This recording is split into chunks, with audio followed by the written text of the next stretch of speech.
Right, మరో breaking చూస్తున్నాం. కూటమి రెండేళ్ల పాలనపై నేడు వైసీపీ ఆందోళనలు చేపట్టనుంది. వెన్నుపోటుకు రెండేళ్లు పేరిట ఇవాళ నిరసన కార్యక్రమాలు సాగనున్నాయి.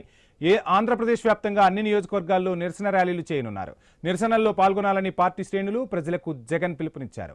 ఈ నెల 4 నుంచి వివిధ రూపాల్లో నిరసనలు చేస్తోంది వైసీపీ. డిఎస్సి నియామకాలు, ప్రభుత్వ వైఫల్యాలపై ప్లకార్డులతో ర్యాలీలు చేపడుతోంది.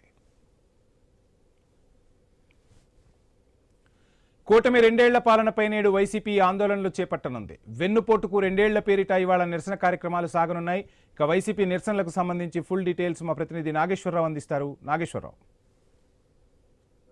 అయితే కూటమి ప్రభుత్వం రెండేళ్ల పాలనపై అయితే వైసీపీ ఏదైతే పోరాటం మరింత ఉధృతం చేసిన పరిస్థితి అయితే ఉంది. వెన్నుపోటుకు రెండేళ్ల పేరుతో నేడు రాష్ట్ర వ్యాప్తంగా అన్ని నియోజకవర్గ కేంద్రాల్లో భారీ నిరసన కార్యక్రమాలు అయితే చేపట్టింది. ఈ రోజు ఏదైతే ఈ నెల 4 నుంచి ఈ కార్యక్రమాలు కొనసాగుతున్న నేపథ్యం ఉంది. అయితే మాజీ ముఖ్యమంత్రి వైఎస్ జగన్మోహన్ రెడ్డి పిలుపుతో పార్టీ శ్రేణులతో పాటు ప్రజలు కూడా పెద్ద ఎత్తున పాల్గొనాలని వైసీపీ నాయకత్వం పిలుపునిచ్చింది. అయితే ముఖ్యంగా డిఎస్సి నియామకాల అంశం, ఎన్నికల సమయంలో ఇచ్చిన హామీలు అమలు, అలాగే నిరుద్యోగం, రైతులు, మహిళలు, యువత ఎదుర్కొంటున్న సమస్యలను అయితే ప్రధానంగా ప్రస్తావిస్తూ ప్లకార్డులతో నిరసన ర్యాలీలు నిర్వహించాలని ముందుకు చెప్పిన పరిస్థితి అయితే ఉంది. ఈ నేపథ్యంలో ఏదైతే పలు చోట్ల ఇప్పటికే ఈ నిరసన కార్యక్రమాలు చేపడుతున్న తరుణంలో పోలీసులు పలు నియోజకవర్గాల్లో అక్కడ పరిస్థితులను బట్టి వైసీపీకి సంబంధించిన నేతలను, కార్యకర్తలను కూడా అడ్డుకుంటున్నట్లుగా కూడా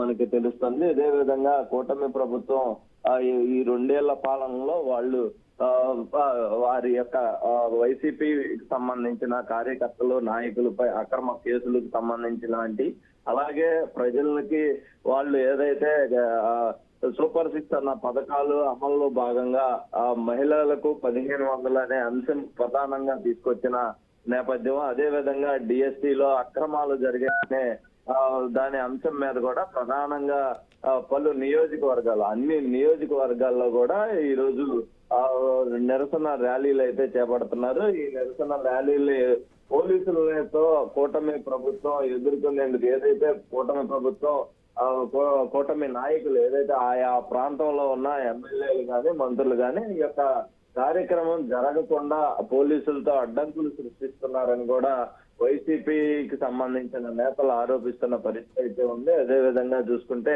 పలు చోట్ల ఇప్పటికే పోలీసులు వైసీపీకి సంబంధించిన నేతల, కార్యకర్తలను కూడా పలు ఈ నిరసన కార్యక్రమాలకి పర్మిషన్ లేదంటూ కూడా వారిని అడ్డుకుంటున్న పరిస్థితి అయితే ఉంది. వీటికి సంబంధించి ఏదైతే కేసులు కూడా నమోదయ్యే అవకాశాలు ఉన్నట్లుగా వైసీపీ నేతలు కూడా చెప్తున్నారు. అక్రమంగా కేసులు నమోదు చేస్తే కనుక దీనికి మరింత మూల్యం చెల్లించ తప్పదని చెప్పేసి వైసీపీ హెచ్చరికలు జారీ చేస్తున్న పరిస్థితి అయితే ఉంది. అదేవిధంగా ముందుకు ఏదైతే ఈ నిరసన సాయంత్రం వరకు కూడా నిరసనలో కొనసాగుతాయి అన్నట్టుగా వైసీపీ మాత్రం చెప్తున్న పరిస్థితి అయితే ఉంది.